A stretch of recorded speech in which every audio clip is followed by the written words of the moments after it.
ரஜினி சாரோட நிறைய படங்கள் பண்ணாலும் உங்களுக்கு ரொம்ப மறக்கும். ஏன்னா எல்லாருக்கும் டக்குன்னு முரட்டு நல்லவனுக்கு நல்லவன் ரொம்ப பிடிக்கும்.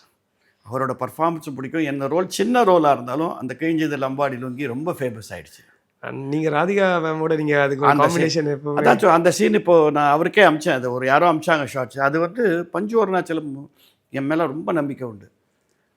இந்த சீனு பேஸ் இதுதான் சொல்லிட்டு ஒய்ஜிஎம்ஐ கலந்து கொள்கன்னு போட்டு அமிச்சார் அவர். ஓ, அவ்வளோ கான்ஃபிடென்ஸ்.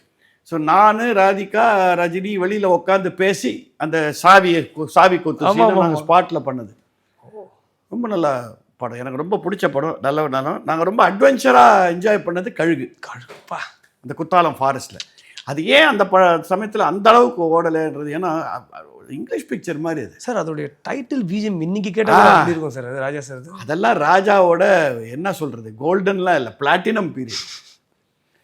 ஆத்மனத்தில் கையை வச்சாட்டியோன்னு வரும். எனக்கு இப்பயுமே அந்த பொன்னோயும் சாங் கேட்டால் அப்படியே எல்லாருமே அந்த குரூப்பாக பாடுறது அது ரொம்ப நல்லா இருக்கும். அது அதில் வந்து அதான புதுசாக பண்ணார். அதில் பேக்ரவுண்ட் மியூசிக் பதிலாக ஹம்மிங்காக கரெக்ட்.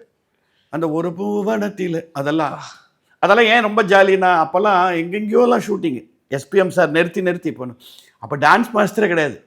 உண்மையை சொல்ல போனால் நான் தான் டான்ஸ் மாஸ்டர். நமக்கு தெரிஞ்ச கொஞ்சம் மூவ்மெண்ட்ஸ் வச்சு அட்ஜஸ்ட் பண்ணுவேன். அவர் ரஜினி அவரோட ஸ்டைலில் அது பண்ணிட்டு போயிடுவார். அந்த பூவனத்தை சொன்ன மாதிரி ரொம்ப நல்லா இருக்கும். எல்லாருமே கும்பலாக ஆடுறதுன்றது. அந்த நரபலி மேட்டரை வச்சு ரொம்ப ஐடனோ சில படங்கள் வந்து மச் ஏர்லியராக வந்துருச்சோன்னு ஃபீலிங்.